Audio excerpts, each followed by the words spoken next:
মঙ্গলবার ৩রা সেপ্টেম্বর বিধানসভার সর্বসম্মতিক্রমে পাশ হয়ে গেল the Aparajita women's and child West Bengal criminal law amendment bill ২০২৪। মঙ্গলবার বিলটা বিধানসভায় পাশ হয়ে যাবার অপেক্ষা এবার রাজ্যপালের অনুমোদনের। রাজ্যপাল অনুমোদন দিলে বিলটা যাবে রাষ্ট্রপতির কাছে। এদিন বিল পাশের আগে বিরোধী দলনেতা শুভেন্দু অধিকারী তার বক্তব্যের শেষে মুখ্যমন্ত্রী মমতা বন্দ্যোপাধ্যায়ের পদত্যাগ দাবি করেন। পরে এ রাজ্যের নারী নিরাপত্তার সঙ্গে বিজেপি শাসিত রাজ্যগুলিতে পরিস্থিতির তুলনা করতে গেলে বিরোধীরা হৈ হৈ করে ওঠেন। বলতে উঠে মুখ্যমন্ত্রী মমতা বন্দ্যোপাধ্যায় প্রধানমন্ত্রী নরেন্দ্র মোদীর পদত্যাগ দাবি করেন। মুখ্যমন্ত্রী বলেন, নির্বাচনের আগে তাড়াহুড়ো করে ভারতীয় ন্যায় সংহিতা বিল আনা হয়। তিনি বলেন, আমি বহুবার স্বরাষ্ট্রমন্ত্রীকে বলেছিলাম তাড়াহুড়ো করবেন না, শুধু একটা চিঠি দিলেই দায়িত্ব শেষ হয়ে যায় না। রাজ্যগুলির সঙ্গে আলোচনা করুন, বিরোধী দলগুলির সঙ্গে আলোচনা করুন, সবার সঙ্গে আলোচনা করে সিদ্ধান্ত নিন। এদিন মমতার ভাষণের সময় বারবার বাধা সৃষ্টি করেন বিরোধী দলনেতা সহ অন্যরা। বারবার মুখ্যমন্ত্রীর পদত্যাগের দাবি ওঠে। একসময় ধৈর্য হারিয়ে মুখ্যমন্ত্রী বলে ওঠেন, আগে মোদীকে পদত্যাগ করতে বলুন, কারণ উনি দেশের জাতীয় লজ্জা। এরপরে ফের মুখ্যমন্ত্রী এই নতুন ধর্ষণ বিরোধী বিল আনার জন্য ভারতীয় ন্যায় সংহিতার কি কি সংশোধনী আনতে চান তার ব্যাখ্যা দেন। মুখ্যমন্ত্রী জানান, এই কয়েকটি সংশোধনী আনতে চাই। তিনি আরও জানান, রাজ্যপাল বিলটা সই করে রাষ্ট্রপতির কাছে পাঠিয়ে দিলেই বাকিটা তারা দেখে নেবেন। এই সময় শুভেন্দু অধিকারীকে বলতে শোনা যায়, আপনি বলুন রাজ্যপালকে সই করে দিতে। কি বলছেন মুখ্যমন্ত্রী মমতা বন্দ্যোপাধ্যায়, শোনাবো। সংহিতা বিল যখন প্রথম তাড়াহুড়ো করে পাশ করা হয় নির্বাচনের আগে, আমি বারবার স্বরাষ্ট্রমন্ত্রীকে বলেছিলাম, এটা তাড়াহুড়ো করে করবেন না, এটা আমাদের রাজ্যগুলোর সাথে আলোচনা করুন, শুধু একটা চিঠি দিলে দায়িত্ব শেষ হয়ে যায় না। আমি অনেকবার অপোজ করেছি যে এটা কিন্তু রাজ্যকে কনসাল্ট করা হয়নি, মনে রাখবেন। তাছাড়াও আমি বলেছিলাম, নতুন গভর্নমেন্ট আসুক, তাদের সাথে আলোচনা করুন, লোকসভায় আলোচনা হোক, রাজ্যসভায় আলোচনা হোক, বিরোধী দলের সাথে আলোচনা হোক, সরকারি দলের সাথে আলোচনা হোক, তারপরে এটা আপনারা করুন। কিন্তু সেটা তারা করেননি। তাই আজকে বাধ্য হয়ে আমরা সারা দেশের মেয়েরা যাতে সুফল পায়, মনে রাখবেন, আজকে বাংলাকে নিয়ে শুধু বদনাম যারা করছেন, বাংলার সম্মান নিয়ে ভাবুন। বাংলা মাকে বদনাম করলে আপনার গায়েও লাগবে, আমার গায়েও লাগবে। আমাকে আপনারা 50টা কটু কথা বলুন, আমার কোনো যায় আসে না। যেভাবে আপনারা আমাকে অসম্মান করেছেন, আপনাদের প্রধানমন্ত্রীকে আমরা সেভাবে অসম্মান করিনি। কখনো ভেবেছেন যে আপনারা যেভাবে আমার বিরুদ্ধে বলছেন, আমাদের দল যদি সেভাবে প্রধানমন্ত্রীর বিরুদ্ধে বলে, স্বরাষ্ট্রমন্ত্রীর বিরুদ্ধে বলে, আপনাদের মুখ্যমন্ত্রীগুলোর বিরুদ্ধে বলে, আপনারা তখন কি দেখবেন? আগে নরেন্দ্র মোদীকে পদত্যাগ করতে বলুন। নরেন্দ্র মোদীর পদত্যাগ চাই, তার কারণ সারা দেশে উনি জাতীয় লজ্জা। আমরা স্যার অমানবিক ঘটনা নিয়ে ওরা রাজনীতি করে, বিচার চায় না ভারতীয় ন্যায়। সেই কারণেই দ্রুত বিচারের জন্য ভারতীয় ন্যায় সংহিতার কয়েকটি ধারায় সংশোধন করে আমরা ঘটনায় অপরাধে প্রমাণে সর্বোচ্চ মৃত্যুদণ্ডের সাজা প্রস্তাব করেছি।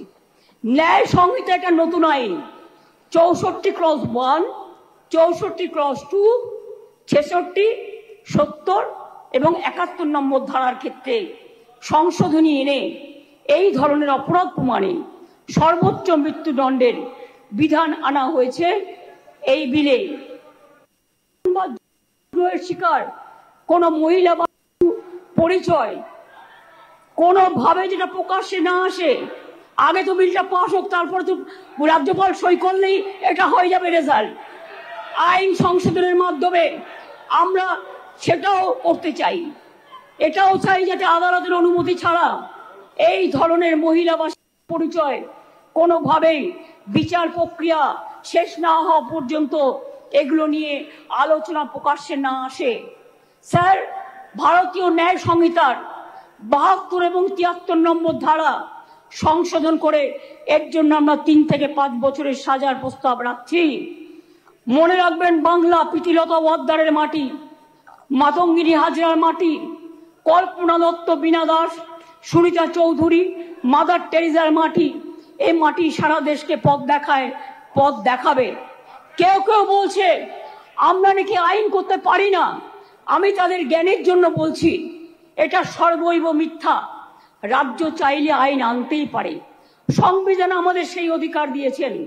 ভারতীয় সংবিধানের যুগ্ম তালিকায় আইটেম নম্বর 1-এ ফৌজদারি আইনের উল্লেখ আছে। সেক্ষেত্রে রাজ্য চাইলে আইন আনায় কোনো বাধা নেই। প্রথম পূর্ব নির্ধারিত নির্ঘণ্ট অনুযায়ী মঙ্গলবার 3রা সেপ্টেম্বর রাজ্য বিধানসভায় পাশ করা হলো ধর্ষণ বিরোধী বিল। আইনমন্ত্রী মলয় ঘটক এদিন পেশ করেন অপরাজিতা নারী ও শিশু বিল। এই বিলকে পূর্ণ সমর্থন জানান রাজ্যের বিরোধী দলনেতা শুভেন্দু অধিকারী। তবে বিল পেশের আগে কয়েকটা সংশোধনী জমা দিয়েছেন বিরোধী দলনেতা শুভেন্দু অধিকারী। নিজের বক্তব্যের শেষের দিকে নিজের আনা সংশোধনীগুলি পড়ে শোনান বিরোধী দলনেতা। এই সংশোধনীগুলি পড়ার পর রাজ্যের মুখ্যমন্ত্রী মমতা বন্দ্যোপাধ্যায়ের উপস্থিতিতেই শুভেন্দু দাবি তোলেন দফা 1 দাবি 1 মুখ্যমন্ত্রীর পদত্যাগ। তার সঙ্গে বিধানসভার ভেতরে স্লোগান দেন বিজেপি বিধায়করা। যদিও স্পিকার বিমান বন্দ্যোপাধ্যায় জানান এই স্লোগান রেকর্ড হবে না। কি বলছেন বিরোধী দলনেতা শুভেন্দু অধিকারী, শুনব। আপনার মাধ্যমে